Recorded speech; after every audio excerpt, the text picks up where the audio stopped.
I like your work, that's one thing, मगर ये कि वो फैंडम नहीं होना भाई, काम करना है काम के टाइम। ठीक, फिर उसके बाद आप गोवा से फिर आप महाराष्ट्र गए, वो कितना लंबा जर्नी थी? मतलब अच्छा वो सॉरी, कोल्हापुर से फिर कोल्हापुर से आपने फिर हम सीधे मुंबई पहुंच गए सीधा थे। मुंबई, वो हाँ। कितनी लंबी जर्नी थी? वहाँ पे एक्चुअली लंबी जर्नी का मतलब ये होता है कि आप दिन के किस टाइम ट्रैवल कर रहे हो। हमने सही। सुबह सुबह सनराइज़ के टाइम ट्रैवल किया था। अगर हम रात को करते थोड़ा सा तो ट्रैफिक कम होती, हम जल्दी पहुंच जाते। लेकिन जब हम मुंबई, हाँ, पुणे से मुंबई का जो सफ़र था ना, वो जुनेद भाई बहुत हेक्टिक था। गर्मी थी मुंबई की, जैसे आजकल कराची में है, हम्म। वहाँ पे भी ऐसी गर्मी चल रही थी। और ऊपर से ये है कि मुंबई में बहुत ज़्यादा डेवलपमेंट के काम चल रहे हैं। सही। उनकी मेट्रो वगैरह बन रही, तो रोड्स वगैरह तोड़ी हुई हैं। तो वो जो एक हिस्सा है रोड का, उसके ऊपर कंस्ट्रक्शन चल रही होगी, तो दूसरा अगर सही। खुला है तो वो ट्रैफिक बहुत ज़्यादा। और मुंबई इज़ ह्यूज मेट्रोपोल, तो लोग बहुत ज़्यादा वहाँ पे, तो उधर ट्रैफिक में इंटर होना, वो तो हमारी, मैं कहता हूँ मुझे समझ नहीं लग रही थी कि मैं क्या करूँ। एक तो आपको एक्साइटमेंट भी होती है कि हम मुंबई आए हो, हाँ। और वो नाम ही एक उसमें इतना चाम है हाँ। हमारे लिए, क्योंकि हमने बॉलीवुड में बहुत देखा है। तो फिर आप उस ट्रैफिक में जा रहे हो, तो उसमें हमें ऑलमोस्ट कोई 8 घंटे लगे होंगे, 8-9 घंटे। नॉर्मली कितना लगता है अगर रात में निकलते? आई थिंक हम शायद कोई 5-6 घंटे में कर जाते, क्योंकि इतना फर्क पहला है। सफ़र जो है हमारा बड़ा स्पीड से हुआ पुणे तक। हम्म। पुणे से आगे एक तो उनकी एक्सप्रेस हाईवे है, उस पे बाइक्स नहीं जा सकती। ओके। दूसरी जो नॉर्मल जिस पे आपने वो नेशनल हाईवे पे ट्रैवल किया, वो फिर उसी के ऊपर हमने बाइक्स लेके जानी थी, तो इसलिए भी टाइम ज़्यादा लगता था बाइक्स पे। और रास्ते में कोई प्रॉब्लम, कोई एनीथिंग? रास्ते में, हाँ जी, उस दिन क्योंकि हीट थी, तो हीट की वजह से बाइक में भी इशू आ रहे थे। मेरी बाइक भी ख़राब थी, तो बाइक को जो है वो बड़ी मुश्किल से हम जो है ना वो मुंबई लेके आए, क्योंकि बाइक की बैटरी जो थी 2-3 दिन पहले जो है वो रास्ते में जो है ख़राब होना शुरू हो गई थी। तो आई थिंक मैंगलोर के नाम से एक सिटी है, हाँ हाँ। कोस्टल सिटी है कर्नाटका में। तो वहाँ पे बाइक में ना मेन इशू आया था, तो तब मैंने स्टोरी डाली थी। 5-7 मिनट के अंदर अंदर इतने लोग जमा हो गए, बाइक मेरी लेके गए, नई बैटरी डलवाई है, मुझे बताया कि इसका जो है वो कैसे हम जो है इसको मुंबई तक लेके जा सकें, क्योंकि अदरवाइज़ उसको जो है वो ट्रॉले वगैरह पे किसी पे लेके जाना था। तो उन्होंने कहा कि नहीं, हम इसको फिक्स कर देते। तो काफ़ी, मतलब एक स्टोरी लगाने का ये फ़ायदा होगा, कितने लोग वहाँ पे जमा हो गए। और अच्छा, आपकी स्टोरीज आ रही थी, मगर वीडियोस आपने वीडियोज़ बोला था कि मैं पाकिस्तान जाके ही डालूंगा। स्टोरीज़ का ये फ़ायदा था क्योंकि मैं चाह रहा था कि लोगों से कनेक्ट कर पाऊँ लोगों को। अब देखिए, जो आपको इंस्टाग्राम पे और यूट्यूब पे फॉलो कर रहा है ना, वो आपकी हर चीज़ देख रहा होता है। हाँ। तो मुझे ये लगता है कि यार एट लीस्ट मैं उन लोगों को एक चांस तो दूं जो शायद कभी दोबारा मैं इंडिया जाऊं ना जाऊं, वो आपसे मिलना चाहते हैं, वो आपको रोज़ देखते हैं टीवी पे।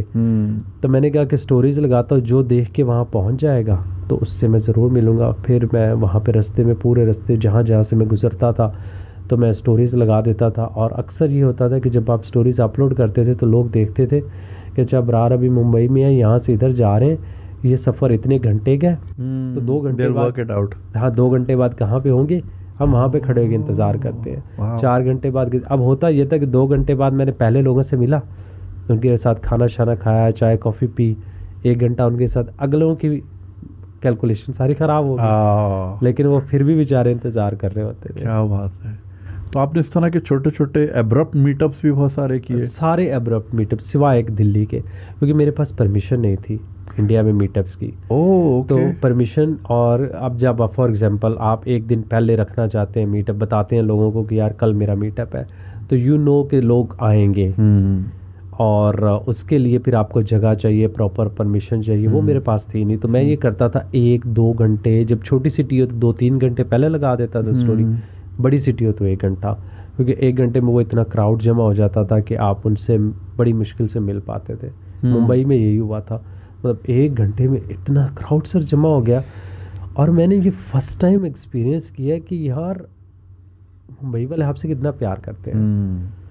मैं सोच रहा था कि 10-15 लोग आएंगे और आप उनसे आराम से यहाँ पे मरीन ड्राइव पे बैठेंगे, गपशप लगाएंगे। हाँ। वहाँ पे तो वो जम्मे गफ़ीर सर, कुछ मैं कहता हूँ, वो मुझे ये लगा कि 1 घंटे में इतने लोग आ सकते हैं, तो एक दिन में कितने आएंगे।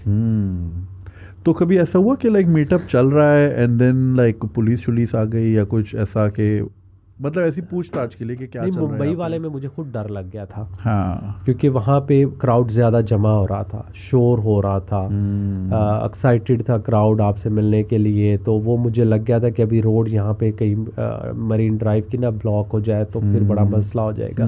फिर हम वहाँ से जल्दी से निकले थे। सही। ये तो एक वाहिद था, अदरवाइज़ आई थिंक हम हमेशा कुछ इस तरह की जगह ढूंढ लेते थे कि जहाँ पे एक आधा घंटा कोई इतना इशू ना हो। तो लोकल्स आपको बता देते थे कि यहाँ पे कर लो। हाँ, मैंने देखे थे आपके कुछ ऐसी जगहों पे जैसे ढाबा वगैरह उसके हाँ, आसपास, या कोई इस तरह की विसिनिटी जो कोई इतना बिजी रोड, मतलब मेन शाहरा ना जी हो, जी समवेयर ऑन द साइड या बिल्कुल। किसी ऐसे इलाके में। सही। तो फिर मुंबई में आप कहाँ कहाँ गए? ऑन कैमरा तो हमने देखा ही है, ऑफ कैमरा कहाँ कहाँ गए? और बस जितना भी हम गए मोस्टली जो है ना ऑन कैमरा ही था, क्योंकि मुंबई में ट्रैफिक बहुत ज़्यादा है और वहाँ पे देखने के लिए भी बहुत कुछ है। देखने का मतलब ये है कि बहुत कुछ एक्सपीरियंस करने का है, क्योंकि मुंबई जैसे इंडिया की दुनिया है ना, मुंबई भी एक दुनिया है। हर कल्चर, हर वो आपको जो है वो सोसाइटी वहाँ पे मिलेगी।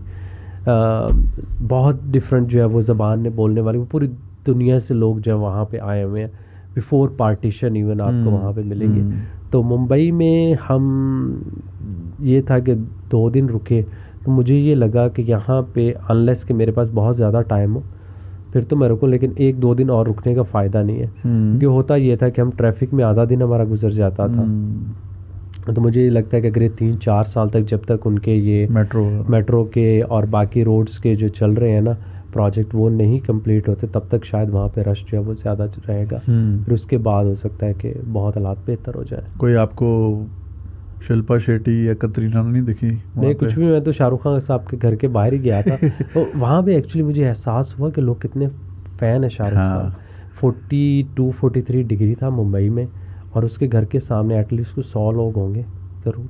हाँ, वो शाम और को वो आके 100 हाथ लोग लाते। ख़त्म नहीं हो रहे, मतलब अगर 5 जा रहे हैं 10 आ रहे हैं। हाँ। और उसके वो जहाँ पे वो घर के सामने लिखा है ना मन्नत, हाँ। उधर जाके तस्वीर बना रहे हैं। तो लोगों को क्रेज़ की हद तक जो है वो शौक़ है शाहरुख खान साहब का घर देखने का। या तो ये एक वो जो सेलिब्रिटी वाली वहाँ पे आप देखते हो ना कि ये सिर्फ फिल्म स्टार्स नहीं है, मोर देन दैट। हाँ, मतलब पूजा ही करते हैं लोग एक तरह हाँ, से। मतलब लोग जो हैं वो उनके दिलों में किस तरह उनके लिए जगह है। ज़बरदस्त। फिर वहाँ से आप गए गुजरात की तरफ क्या? गुजरात के बारे में बताएं, कहाँ कहाँ गए, कैसे स्टार्ट किया? गुजरात में हम लोग गए थे जी, पहली रात हमने बड़ौदा में गुजारी थी। तो बड़ौदा, आई थिंक बड़ौदा उसको पहले के नाम, बड़ौदा, हाँ, तो वो नाम जो है वो थोड़ा सा उसमें है। और दूसरा दिन हमने अहमदाबाद में गुजारा था। अहमदाबाद को सही से एक्सप्लोर किया था। बड़ौदा पे सिर्फ हाईवे के ऊपर ही मीटअप रखा था, उस मीटअप में बहुत लोग आ गए थे। तो वहाँ पे भी वही ये सोचा था कि हम अहमदाबाद चले जाएंगे। फिर हमने सोचा कि नहीं, आज रात इधर ही गुजार लेते हैं। तो नेक्स्ट डे जो है ना वो अहमदाबाद चला गया। एक्चुअली जब मैं इंडिया जा रहा था तो तब मेरा फोकस था कि मैं यहाँ पे ना ट्रैवल करूँगा और लोगों को अच्छी अच्छी जगह दिखाऊंगा ये। फिर जब मैं लोगों से मिलना शुरू हो गया, वो टाइम कम हो गया, तो फिर मैंने फोकस चेंज कर दिया। मैंने कहा कि अब अपनी वीडियोस का फोकस होना चाहिए इंडिया के लोग और उनका प्यार, पीपल सेंट्रिक। हाँ, क्योंकि ये भी लोग देखना चाहते हैं। और वही आई थिंक एक ऐसी पॉजिटिव चेंज थी जो मैंने उसको एक्सेप्ट किया। फिर मैं जहाँ पे भी जाता था, अगर कोई मुझे मना भी करता था कि यहाँ पे आप मीटअप ना रखो, मैं फिर भी रखता था। मैं कहता था कि यार पाकिस्तान में लोगों को पता चलना चाहिए कि इंडिया के लोग कितने अच्छे हैं। ऑफ कोर्स हर कल्चर में, हर नेशन में आपको एक्सट्रीमिस्ट मिलेंगे, वो दोनों साइडों पे है। लेकिन मेरा तो किसी से नहीं रब्ता हुआ। मुझे तो जो भी मिला है उनके चेहरे पे वो एक एक्साइटमेंट होती थी। मैं कहता हूँ कसम से मेरा दिल खुश हो जाता था उनसे मिलने के, कि यार मैं जितना भी थकावट होती थी ना जब वो आते थे, और जिस तरह उनकी मुस्कुराहट होती थी, जिस तरह बयान करते थे कि हम इतने इतने किलोमीटर दूर से आए। बड़ौदा में मीटअप रखा तो अहमदाबाद से लोग उधर आ गए। क्या बात है। अहमदाबाद में रखा तो वो हमने 4-5 घंटे पहले अनाउंस कर दिया। फिर आसपास के इलाकों से 200, 300, 400 किलोमीटर दूर से लोग आए सर। बहुत, मैं कहता हूँ मैं इमेजिन भी नहीं कर सकता था उनके लिए। जैसे ऑब्वियसली यहाँ पे जैसे नवजोत सिंह सिद्धू साहब आए तो पूरे मुल्क ने भी सेलिब्रेट किया।